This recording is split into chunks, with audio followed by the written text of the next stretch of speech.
The workshop was a cluttered mess, authorities finding sewing equipment only meters away from bunk beds. At another sweatshop, investigators found worn mattresses, unsanitary conditions, and all kinds of fire hazards. A human rights group says 21 mostly migrant workers live there, working shifts of up to 16 hours under conditions of slavery.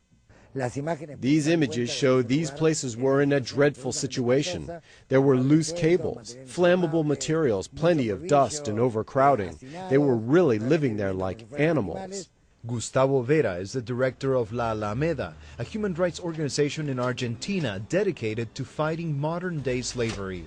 La Alameda shot this video after a police raid at 3 workshops and is using the images as evidence in a federal complaint against 3 clothing manufacturers, Zara, Iris, and Cara Cruz.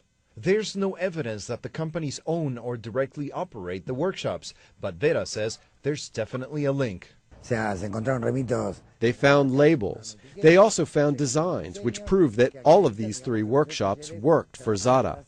CNN requested interviews with all 3 companies. Cara Cruz said it has not been legally notified about the case, and it has no knowledge of any links with clandestine workshops.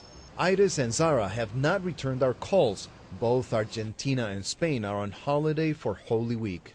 But Inditex, the Spanish clothing giant which owns Zara, told Spanish newspaper El País that they're surprised and indignant about the complaint. We have no knowledge of the facts and we don't know what they're referring to, Inditex said. We have zero tolerance when it comes to situations like this. We regularly audit the 60 providers we have in Argentina. This is not the first scandal Zara faces regarding workshops where their clothes are produced. Back in 2011, the clothing manufacturer was fined $1.8 million by the government in Brazil after an investigation showed dozens of Bolivian and Peruvian migrant workers were producing clothes for the firm in conditions of slavery. After the scandal, the company said that Zara has unveiled a series of new internal and external initiatives to reinforce control over the production chain. Argentina has begun to crack down against trafficking. Last year, a series of unconnected raids against other companies, also in Buenos Aires, targeting 12 sweatshops. 23 Argentine and Bolivian nationals were arrested. 76 immigrants from Bolivia who were forced to sew clothes around the clock were liberated during the operation. Rafael Romo, CNN Atlanta.